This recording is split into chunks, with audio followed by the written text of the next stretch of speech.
ओम श्री गणेशाय नमः। हर हर महादेव। रुद्र संहिता तृतीय पार्वती खंड।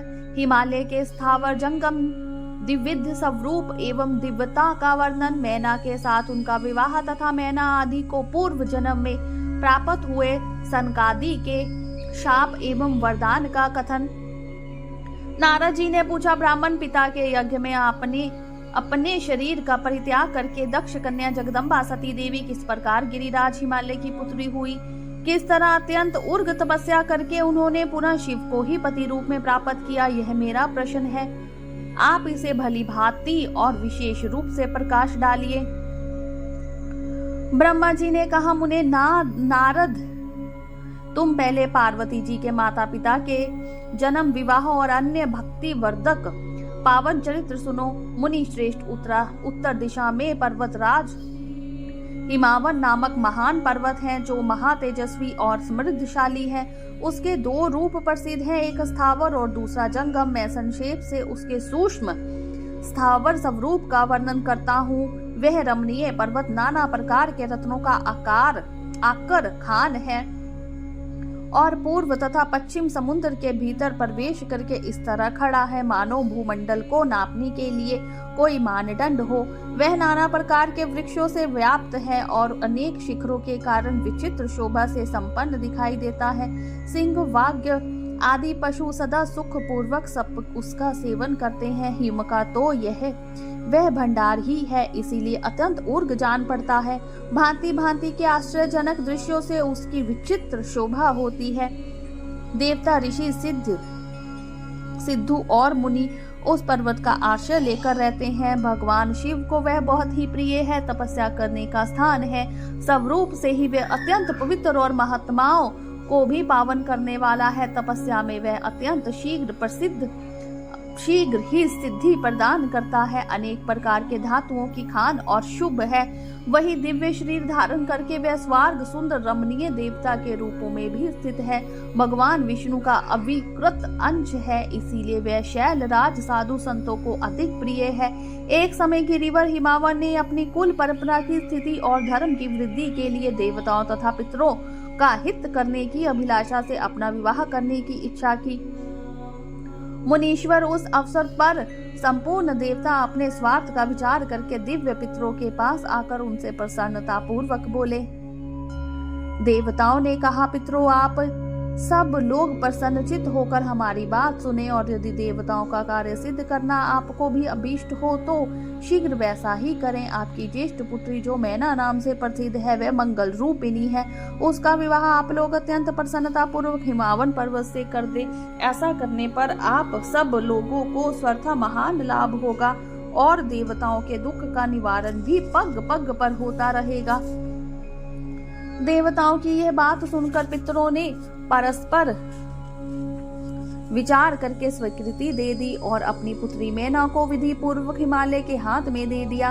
उस परम मंगलमय विवाह में बड़ा उत्सव मनाया गया। मुनीश्वर नारद मैना के साथ हिमालय के शुभ विवाह का वह सुखद प्रसंग मैंने तुमसे प्रसन्नता पूर्वक कहा है, अब और क्या सुनना चाहते हो? नारद जी ने पूछा, विधि विधान अब आदर पूर्वक मेरे सामने मैना की उत्पत्ति का वर्णन कीजिए। उसे किस प्रकार शाप प्राप्त हुआ था यह कहिए और मेरे संदेह का निवारण कीजिए। ब्रह्मा जी बोले, मुने, मैंने अपने दक्ष नामक जिस पुत्र की पहले चर्चा की है उनके 60 कन्याएं हुई थी जो सृष्टि की उत्पत्ति में कारण बनी। नारद दक्ष ने कश्यप आदि श्रेष्ठ मुनियों के साथ उनका विवाह किया था। यह सब वृतांत तो तुम्हें विविध ही है।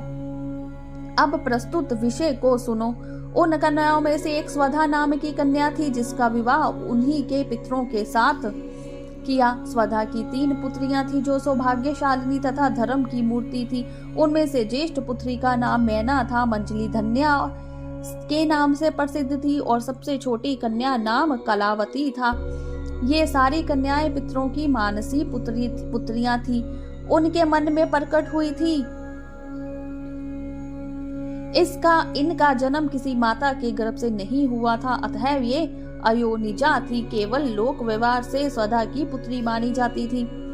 इनके सुंदर नामों का कीर्तन करके मनुष्य संपूर्ण अभीष्ट को प्राप्त कर लेता है। ये सदा संपूर्ण जगत की वंदनीय लोक माताएं हैं और उत्तम अब युद्ध से सुशोभित रहती हैं।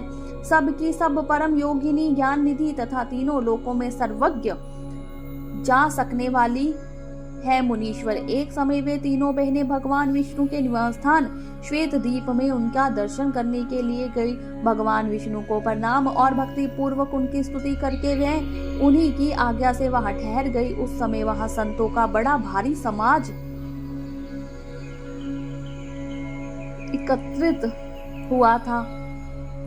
मुने उसी अवसर पर मेरे पुत्र सनकादि सिद्धगण भी वहां गए और श्री हरि की स्तुति वंदना करके उन्हीं की आज्ञा से वहां ठहर गए। सनकादि मुनि देवताओं के आदि पुरुष और संपूर्ण लोकों में वंदित है। वे जब वहां आकर खड़े हुए उस समय श्वेत द्वीप के सब लोग उन्हें देख प्रणाम करते हुए उठकर खड़े हो गए, परंतु ये तीनों बहनें उन्हें देखकर भी वहां नहीं उठी। इससे सनंत कुमार ने उनको मर्यादा रक्षार्थ उन्हें स्वर्ग से दूर होकर नर स्त्री बनने का शाप दे दिया। फिर उनके प्रार्थना करने पर वे प्रसन्न हो गए और बोले। सनंत कुमार ने कहा, पितरों की तीनों कन्याओं, तुम प्रसन्न चित्त होकर मेरी बात सुनो। यह तुम्हारे शोक का नाश करने वाली और सदा ही तुम्हें सुख देने वाली है। तुमसे ये जो ज्येष्ठ है वह भगवान विष्णु की अंशभूत हिमालय गिरी की पत्नी हो। उससे जो कन्या होगी वह पार्वती के नाम से विख्यात होगी। पितरों की दूसरी प्रिय कन्या योगिनी धन्या राजा जनक की पत्नी होगी। उसकी कन्या के रूप में महालक्ष्मी अवतीर्ण होगी, जिनका नाम सीता होगा। इसी प्रकार पितरों की छोटी पुत्री कलावती द्वापर के अंतिम भाग में वृषभानु वैश्य की पत्नी होगी और उसकी प्रिय पुत्री राधा के नाम से विख्यात होगी। योगिनी मेनका मेना पार्वती जी के वरदान से अपने पति के साथ उसी शरीर से कैलाश नामक परम पद को प्राप्त हो जाएगी। धन्या तथा उनकी पत्नी जनक कुल में उत्पन्न हुए जीव मुक्त महायोगी राजा सीर ध्वज लक्ष्मी स्वरूपा सीता के प्रभाव से वैकुंठ धाम में जाएंगे। वृषभानु के साथ वैवाहिक मंगल कृत्य संपन्न होने के कारण जीवन वन मुक्त योगिनी कलावती भी अपनी कन्या राधा के साथ गोकुल धाम में जाएगी, इसमें संशय नहीं है। विपत्ति में पड़े बिना वहाँ किन की महिमा प्रकट होती है, कहाँ किन की महिमा प्रकट होती है। उत्तम कर्म करने वाले पुण्यात्मा पुरुषों का संकट सब जब टल जाता है तब उन्हें दुर्लभ सुख की प्राप्ति होती है। अब तुम लोग प्रसन्नता पूर्वक मेरी दूसरी बात भी सुनो, जो सदा सुख देने वाली है। मेना की पुत्री जगदम्बा पार्वती देवी अत्यंत दुस्सह तप करके भगवान शिव की प्रिय पत्नी बनेगी। धन्या की पुत्री सीता भगवान श्री राम की पत्नी होगी और लोकाचार का आश्रय श्री राम के साथ विहार करेगी। साक्षात गोकुल धाम में निवास करने वाली राधा ही कलावती की पुत्री होगी। वह गुप्त स्नेह में बंध कर श्री कृष्ण की प्रियतमा बनेगी। ब्रह्मा जी कहते हैं, नारद इस प्रकार शाप के ब्याज से दुर्लभ वरदान देकर सबके द्वारा प्रसन्नचित भगवान सनंत कुमार मुनि भाइयों सहित वही अंतर्ध्यान हो गए। तात पितरों की मानसी पुत्री वे तीनों बहनें इस प्रकार शाप मुक्त हो सुख पाकर तुरंत अपने घर को चली गई। बोलिए शंकर भगवान की जय, उमापति महादेव की जय, हर हर महादेव।